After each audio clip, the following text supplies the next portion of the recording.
Welcome to winning-stl, where we have conversations about how St. Louis can best compete and win in the battle for talent, jobs, growth, and equity.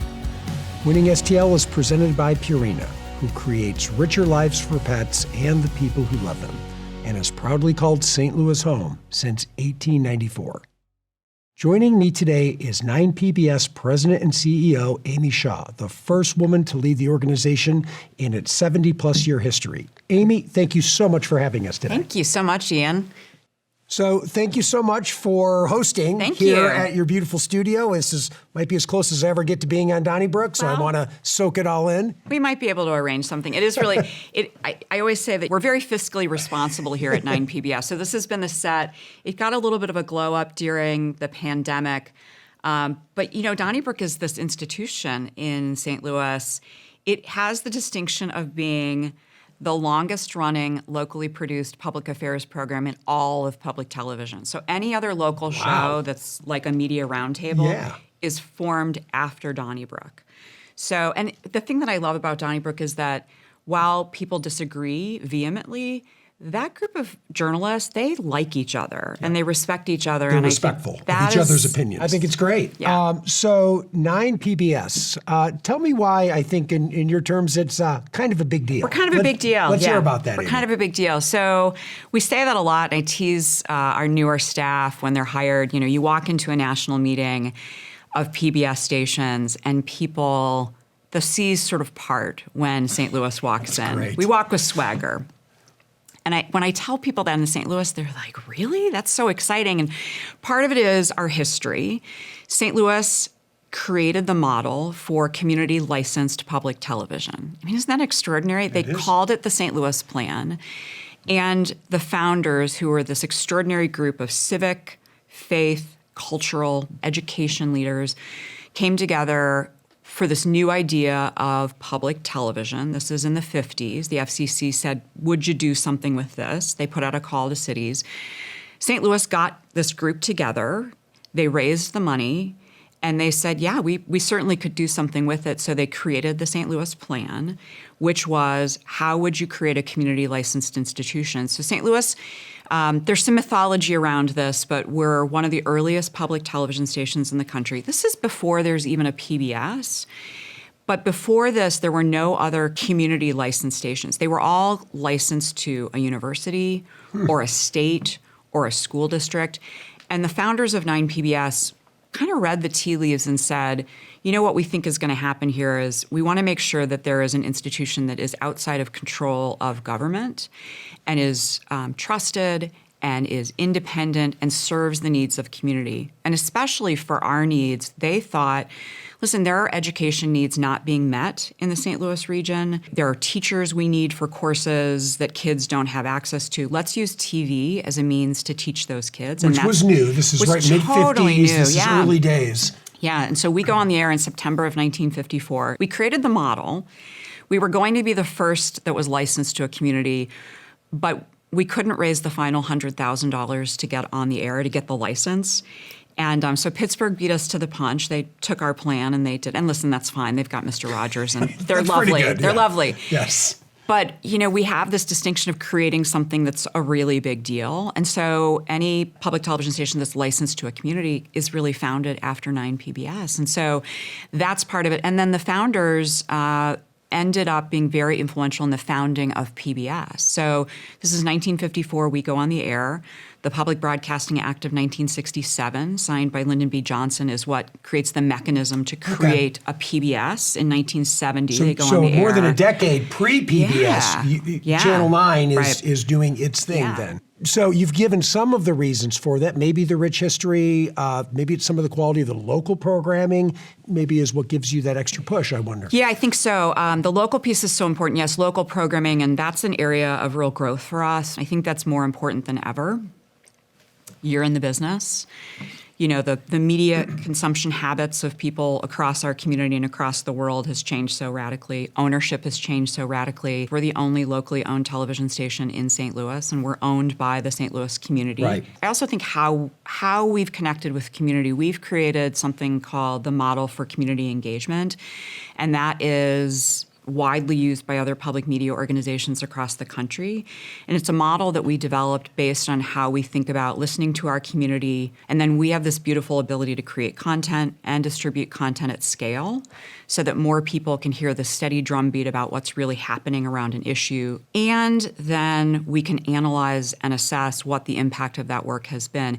And because we're not wed to a news cycle, we can keep that going over very long periods of time. And so there's really no end to our work. I like to say that we're on a superhighway towards a goal. We will never reach that goal because community is always evolving and changing. Sure.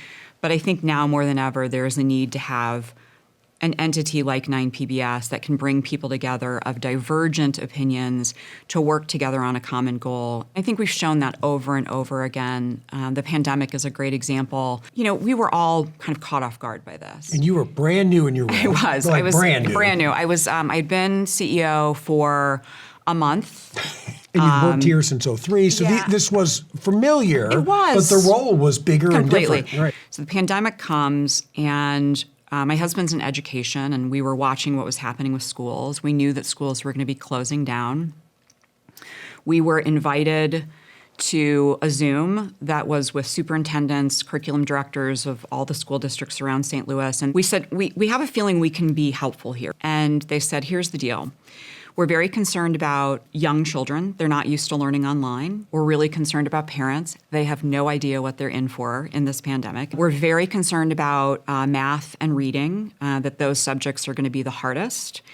And we're really concerned about families that don't have access to high-quality broadband. And in the St. Louis City and County area, there's about 30% of households now today that don't have access to high-quality broadband. Even still.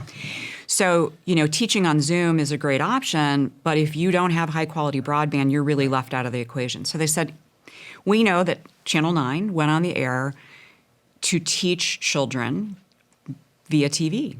Can you do that again? And we said, okay. So within a month, we created a show.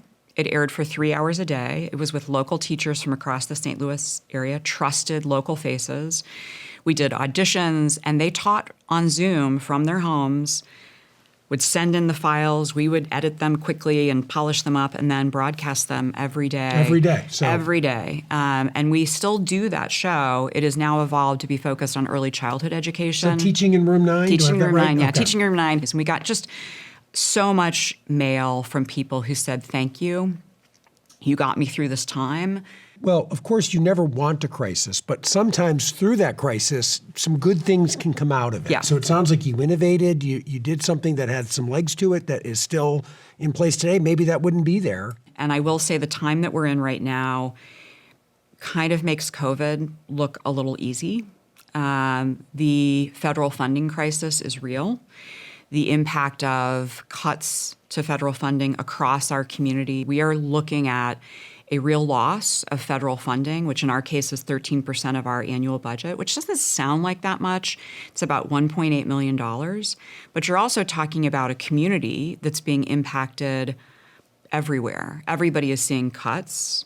All of the major institutions are seeing cuts and destabilization. Local corporate giving sometimes is down. A lot of these. Yeah, the need is going to be greater and greater and greater. And so you're not enlarging the pie, you're just trying to slice the pie into smaller pieces. And I think one of the things that we do really well is we support other nonprofits by helping tell their stories and bringing people together to work on big issues. And our ability to do that is really severely impacted by loss of funding. So, Amy, I'm a PBS fan. I like the work that you do. I like the work that PBS does. So I'm an easy one. If I was voting, I'd say this is a great idea. What would you say to people that are more skeptical? Yep. Maybe they don't watch it. How would you talk to those people? Yeah, that's a great question, Ian, because it's true. It's I liken it to, every great city has a great PBS station. You may not watch it all the time, but in some way, shape, or form, you're impacted by it, whether you know it or not. So one of the easiest things to talk about is there are not enough resources for early education, and generations of children have been taught by public media. And we're talking the basics. It's critical skills that kids need to enter school ready, to be successful, and ultimately be successful throughout their educational career and be our future workforce in St. Louis. We directly impacted 27,000 kids in St. Louis alone last year with our direct services, working with partners like Parents as Teachers, Beyond Housing, the St. Louis County Library System. We don't do anything alone. We're working with them. And we're not doing duplicative things. We're doing things that are additive, and everybody's rising with that tide. That would be severely impacted. The other thing that a lot of people don't know about is safety.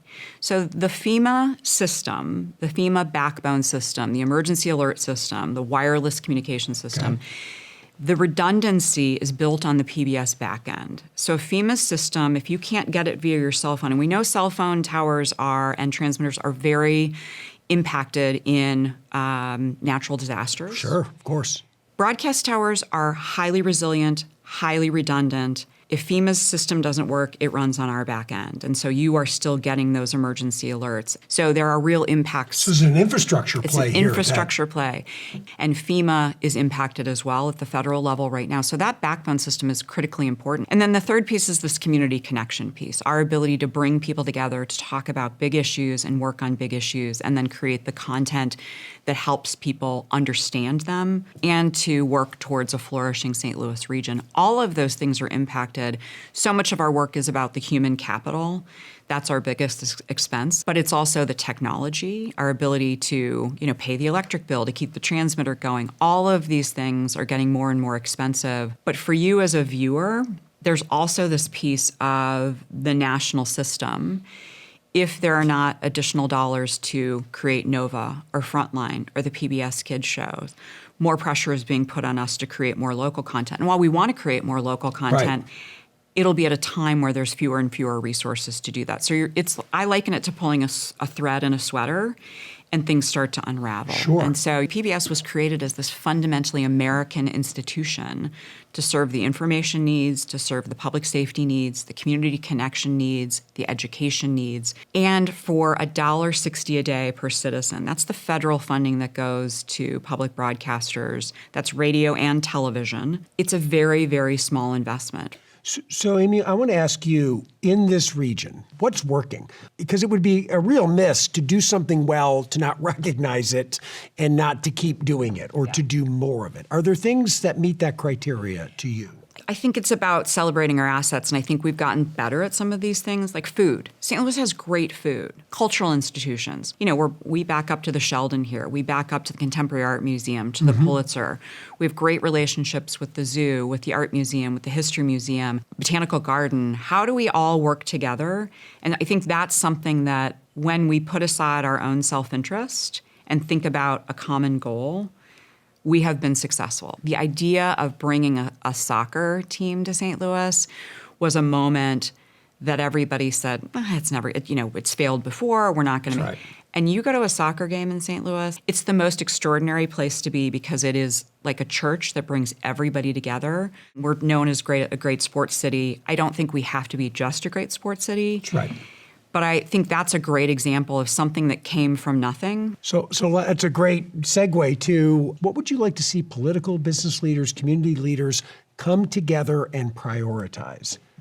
There's no one answer, and I think there is a lot of unpopular opinions around this. I think we have a lot of infrastructure that needs to be combined. I think city and county separately are really challenging. I think off the record, most people, most political business leaders will acknowledge that. They don't know how to necessarily bridge that. Education, we have all these pockets of great education and we have pockets of huge challenge. We know how to solve this, and if we really wanted to solve it, we could. If we really were thinking about what's good for our youngest and most vulnerable, we would be creating environments that are good for everybody and would grow our region. I think the things we need to put aside are egos, terms in office. People are thinking about re-election all the time, and I get it. I've never been in public office, so I haven't had to worry about that. But the more that we can really be working towards common goals. All right, to wrap this up on maybe a lighter note, you have some of your peers that might come into St. Louis for events. You had some international professionals that were in town. Where would you take people to show them St. Louis kind of at our best? What would you do? One is food. So we're gonna go to Balkan Treat Box. Nice. We'd go to Forest Park. We'd go to the History Museum. We'd go to the Art Museum. We'd go to the Botanical Garden because this is the time of year to do all those things. All those things, yeah. The Muni in the summertime, I think, is a quintessential experience, especially still the free seats, like Grace Meet and 3 in the Grove. Hope your guests brought their appetite for this I hope trip, so. Yeah, we're going to Amy. eat a lot. We're going to go to baseball, hockey, football, soccer. We're going to do it all because I think you get to see unity in St. Louis and joy, like unbridled joy of people being together and rallying around something for that moment. We just need to bottle and sell it for the future. And the people, like I said, you got to go to the Contemporary Art Museum and meet Lisa Melandri, who's extraordinary and amazing. And so it's like the amazing people that I want them to meet. But that's just a start. And the bad news is you invariably... You're just getting going on this big weekend. But you invariably leave people out. So I wouldn't want to leave people out. But I also, like, you got to go to Union Loafers. Great food, great people, and great public infrastructure and great parks. Hiking... art. Here's what I love about your answer, Amy. You could not contain yourself. You could not. The authenticity of your answer is coming through. One more thing, you're going to take a tour of the Fox Theater, the windows on Washington, the murals, and also go get a cup of coffee at the High-Low because you feel like you're in Brooklyn. You're going to stop by Turn and have lunch too because they're great music and great food. Yeah. Who knew? It would have been easier to ask, where would you not take them? It's a hard one. Well, listen, thank you so much. I really appreciate your point of view. I think it's been very interesting to hear, especially at this moment in time, as you talked about. So I'm a fan. I love the work that you do. Same. And thank you for having us today. Thanks for coming to 9 PBS. Really appreciate it, Ian. Thank you.